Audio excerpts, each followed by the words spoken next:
Ladies and gentlemen, this is the main event of the evening. It's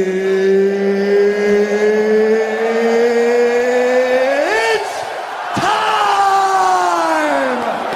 Olá pessoal, tudo jóia? Meu nome é Maiwi e agora eu vou dar continuidade então ao nosso estudo sobre os carboidratos, ainda falando sobre bioquímica, tá? Então essa é a parte 2. Se você ainda não viu a parte 1, corre lá, porque vai ser necessário você conhecer a parte 1 para ver essa parte aqui, tá? Vamos focar aqui como que os carboidratos servem de fonte de energia pra gente, né? Então como a gente obtém eles aí através da dieta e tal. Detalhe, pessoal. Quando você ingere nesses carboidratos através da dieta, se eles vêm na forma de polissacarídeo, por exemplo, sua célula não consegue absorver este polissacarídeo. E ela também não consegue absorver um disacarídeo. Então, olha só, sua celulinha ela só vai poder ingerir aqui e comer, do jeito que está ilustrado aqui, quando está na forma de monossacarídeo. Tá ok? Então, o que precisa acontecer? Assim que o seu organismo recebe esses polissacarídeos e disacarídeos, o que precisa acontecer? A hidrólise. Isso acontece de fato. Então, o polissacarídeo, olha lá, ele é quebrado em todos os pedacinhos, todos os monossacarídeos, tá? Disacarídeo, só vão ter 2 monossacarídeos, mas também vão ser quebrados e hidrolisados aí no intestino, tá? Uma vez hidrolisados, esses monossacarídeos, então, vão para a corrente sanguínea e eles vão ser, então, absorvidos e metabolizados nas células, né? Então, distribui aí pelo corpo e acontece essa absorção e também eles são metabolizados, tá? Aqui entra uma das equações mais importantes que nós temos que tem a ver aí com carboidratos, né? Primeiro eu já falei que é sobre a fotossíntese, tá? E aqui, respiração celular, tá ok? Então, o que é isso daqui? Olha só, a célula vai utilizar aqui um monossacarídeo, vamos supor, glicose, mais oxigênio, gera o quê? Gás carbônico, água e olha só, mais importante, energia, tá? Então, por isso que a gente fala, a respiração celular é para fornecer energia para a célula, ok? A respiração celular também pode ser chamada aí de queima de glicose, né? O popular aí é queima de glicose, tá? Isso é bem interessante, porque para cada 1 grama, né, de açúcar aqui queimado, né, você libera 4 kcal de energia, tá? E isso é utilizado para a célula para ela fazer todas as funções que precisa, tá ok? Então, importante aí vocês conhecerem essa parte. Vamos falar sobre outro detalhe agora. Pessoal, então nós já falamos sobre 2 processos que envolvem carboidratos que é super importante. Fotossíntese e respiração celular. Tem mais um aqui também que todo mundo vai lembrar. Fermentação para a produção de etanol, produção de álcool aqui, tá? Então olha só como isso daqui acontece, como é o processo. Então vamos partir aqui da cana-de-açúcar, por exemplo. Você vai pegar essa cana-de-açúcar, você sabe que nela tem sacarose, lembra que a gente já falou disso? Então, pega essa cana, faz a moagem e aí você vai obter um caldo, tá? Esse caldo, nas indústrias, eles colocam em tanques que possuem micro-organismos, tá? Esses micro-organismos são os fermentadores, né? Então, eles vão fermentar este caldo, ou seja, fazer o açúcar ser transformado em álcool. Interessantemente, esses micro-organismos utilizados são os mesmos que nós utilizamos como fermento biológico. Então, para fazer aquele pãozinho, né? Exatamente o mesmo micro-organismo, tá? Esse processo de fermentação vai acabar acontecendo em 2 etapas. Primeiramente, a primeira etapa, em que acontece a hidrólise da sacarose. Então, olha só, sacarose aqui, vai acontecer a hidrólise, então a reação aqui com água, porque a quebra por água. E olha só o que você tem agora. Os seus 2 monossacarídeos, então glicose e frutose, tá? Uma vez terminada essa primeira etapa, ocorre a segunda etapa. Então, você tem agora o seu monossacarídeo, vai acontecer a fermentação e olha só o que você obtém aqui. O que é isso daqui? Terminado aqui com uma hidroxila, isso daqui é etanol, tá? 2 moléculas de etanol. Acontece o desprendimento de gás, tá? Gás carbônico aqui e também de energia, ok? Então, aqui se desprende energia, já dá para você imaginar que a temperatura, né, nesses tanques é elevada. Então, aumenta a temperatura conforme vai acontecendo nessa reação. E também você vê, né, a liberação aí de gás, certo? Acontecem outras reações também, não é assim tão simples do jeito que está aqui, acontecem outras reações paralelas também.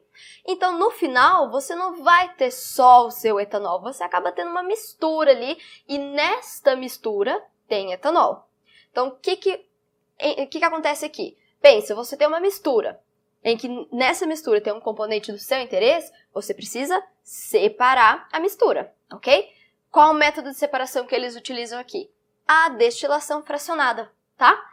Mas, por mais eficiente que seja, ainda assim não é possível obter o etanol 100% puro, tá? Então, ainda obtém o etanol com um pouquinho aqui de água. Então, o que a gente fala que é 96 graus Gay-Lussac, tá? E, além disso, todo o resto que sobra, aquela caca, né, que sobra, que é o vinhoto, tá? Vamos supor que você queira, então, um etanol purinho, tá? Você não quer que tenha água. Qual que é uma técnica que você pode utilizar? Você pega este óxido aqui, que nós conhecemos como cal virgem, e joga lá. O que acontece? Olha só, a cal, né, a cal virgem, ela vai reagir com as moléculas de água, formando esse... Ai, Roberto. Esqueci a palavra de novo. Hidróxido! Não, agora corta, a gente faz de novo.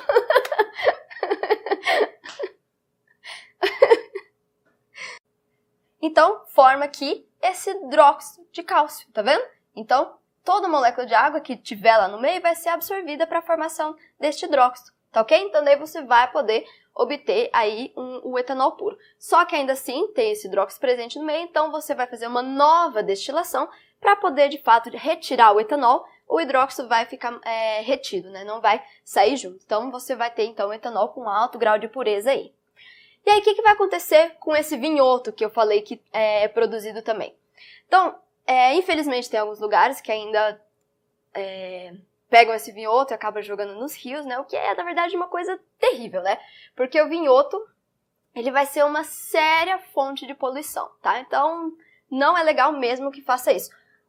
Como que nós podemos fazer para aproveitar esse material aqui? Ele pode acabar virando adubo, ok? Então, uma coisa interessante aí para vocês. Então, são esses os 3 processos que utilizam aí carboidrato de alguma forma. Muito bom vocês conhecerem. Vamos para a próxima parte. Pessoal, uma coisa muito importante que vocês precisam lembrar é o seguinte. Os monossacarídeos, eles não são encontrados na natureza na forma com que a gente havia mostrado aqui anteriormente na parte 1. Então, lembra nessa forminha aqui, linear, bonitinho, cadeia aberta? Não é assim que acontece. Porque na natureza acontece um processo chamado ciclização do monossacarídeo. Então, o que vai acontecer aqui? Você tem essa estrutura aberta que a gente mostrou, assim, só para ficar mais fácil de visualizar.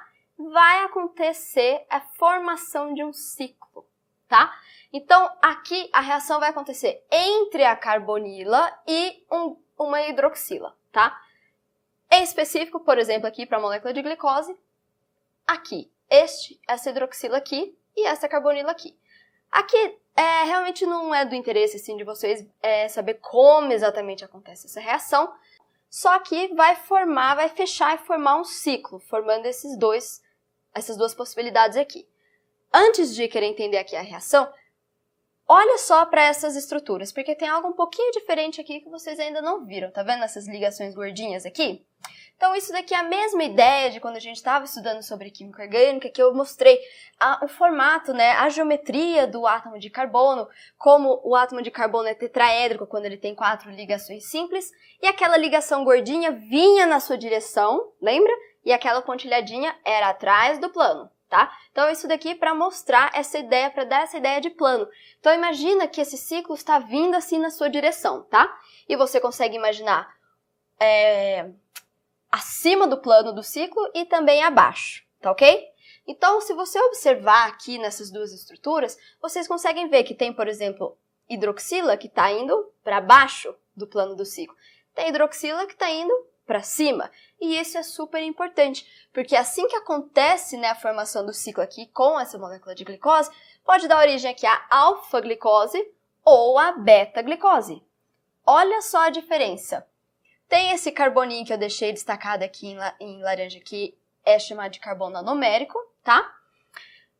Olha só, a hidroxila está acima do plano, por causa da beta-glicose, e a hidroxila aqui está para baixo do plano, quando nós falamos de alfa-glicose, tá? Então, essa é a única sutil diferença entre a forma alfa e a forma beta, tá? A posição dessa hidroxila. Só que isso vai ser super importante para você compreender como esses monossacarídeos são ligados, tá? Então, para a gente formar ou disacarídeo ou formar mesmo polissacarídeo. Então, mantenha isso em mente, desse posicionamento aqui dessas hidroxilas, tá?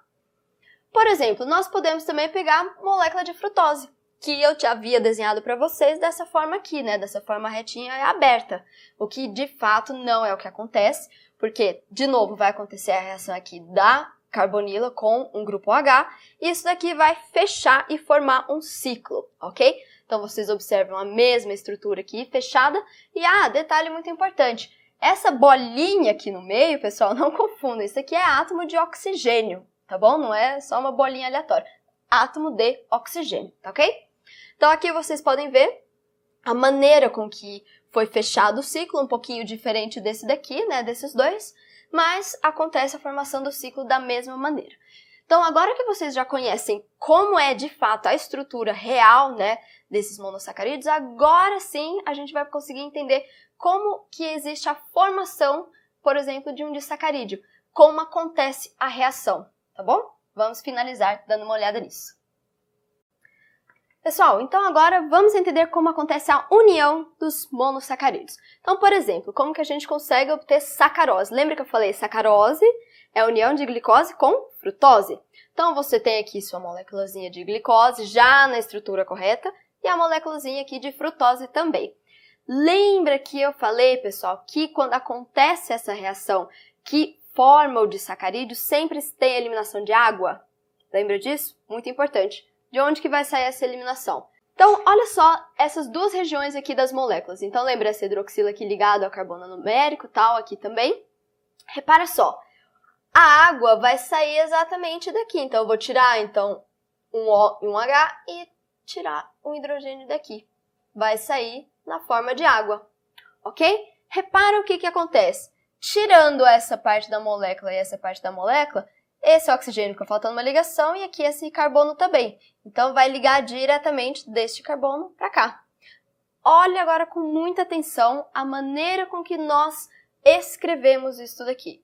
Repara só que a ligação aqui do átomo de carbono do ciclo, aqui direto no oxigênio.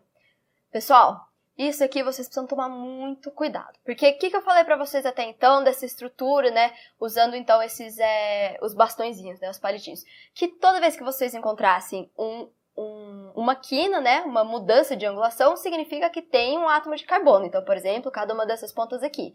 Exceto aqui, que é um átomo de oxigênio. Quando vocês olharem para isso daqui, essas pontinhas não significa átomo de carbono, tá? Então, isso aqui é como se fosse uma exceção que a gente tem. O que significa isso aqui? Essas pontinhas para baixo estão indicando que antes você tinha duas hidroxilas para baixo no plano. Então, as ligações também vão estar, então, abaixo do plano, ok? Então, isso é só uma maneira de a gente representar. Não tem átomo de carbono aqui, tá ok? Olha lá, nós ligamos e o que vai sair aqui? Que eu falei que é super importante vocês lembrarem. A moléculazinha de água, tá ok? Que é o que foi tirado daqui. Então, agora sim vocês sabem como acontece a reação e aqui você já tem a sua molécula de sacarose. Agora eu quero que vocês pensem comigo como que seria uma molécula de amido e uma molécula de celulose. Então, lembra que eu falei para vocês? Ambas são polissacarídeos, né? Formados a partir de glicose, tá? Agora, como que estão ligadas nessas moléculas de glicose? Então, repara bem. Aqui eu desenho só um pedacinho, né, da cadeia, porque vocês sabem que é bem maior. Olha só como isso daqui acontece. Nós falamos que o amido é um polissacarídeo formado a partir de alfa-glicose. Então, lembra, né, as hidroxilas para baixo. Olha como nós representamos, né, a união. Tá vendo? Dessa maneira aqui. Coloco, então, aqui as ligações para baixo e o oxigênio. Isso aqui já te indica que são alfa-glicoses. Compara com a celulose. Olha só como é representado.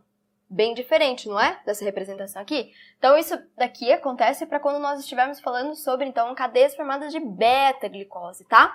Então, é um pouco diferente aqui a maneira de demonstrar, certo? E aí você vai me falar, mas nós estudamos amido, celulose e também glicogênio, né? E o glicogênio, né? Como que ele é? Pois bem, o glicogênio, ele é também formado a partir de alfa-glicose, mas lembra como é a estrutura dele? Todo ramificado? Que já é diferente do amido, né? Que é já uma estrutura sem essa ramificação, certo? Pessoal, então com isso chegamos ao final da nossa aula de carboidratos. Vejo vocês na próxima. Tchau, tchau! Oi, peraí, eu tava com o caderno. Você faz de propósito, né? Na verdade, existe um processo chamado ciclic...